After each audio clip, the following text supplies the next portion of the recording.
ஒருத்தர் வந்து தன்னோட அப்பா அம்மாவுக்கு எதுவுமே செய்யாம அவர் லைக் மினிமலா இருந்துட்டு மற்றவங்களுக்கு நிறைய செய்யறது அப்படிங்கிறது வந்துட்டு எனக்கு மறுபடியும் சொல்றேன், யார் பண்ணுவா அப்படின்னு எனக்கு தெரியல. பட் எல்லாருமே அதை வந்து அக்னாலேஜ் பண்றாங்க, எல்லாருமே இப்போ வந்து அதை செலிப்ரேட் பண்றாங்க அப்படின்னும் போது அதுக்கு ஒரு மனசு வேணும்ல.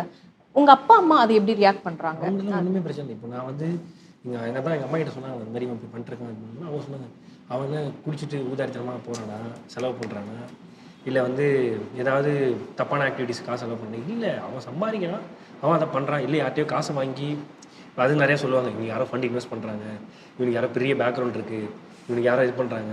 இன்னைய வரைக்கும் நான் டில் இந்த இந்த செகண்ட் வரைக்கும் இது வரைக்கும் யாருக்கிட்டையும் இந்த ₹1 வாங்கினதில்லை. எனக்கு கிட்டத்தட்ட ஒரு பெரிய ஒரு மல்டிமில்லியன்லாம் கூட பிளாங்க் செக்கே கொடுத்தாங்க.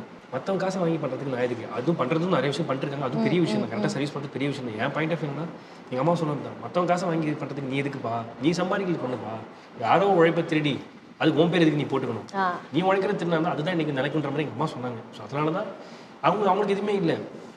நான் ரொம்ப ஜாலியான ஆள், சிம்பிளான ஆள், எனக்கு ஒன்றுமே கிடையாது. நான் இங்கே நிற்கிறேன்னா அது மக்கள் போட பிச்சை தாங்க. மக்களுக்கு நான் நன்றியை திருப்பி செலுத்துறதை தாண்டி வேறு எதுவுமே கிடையாது.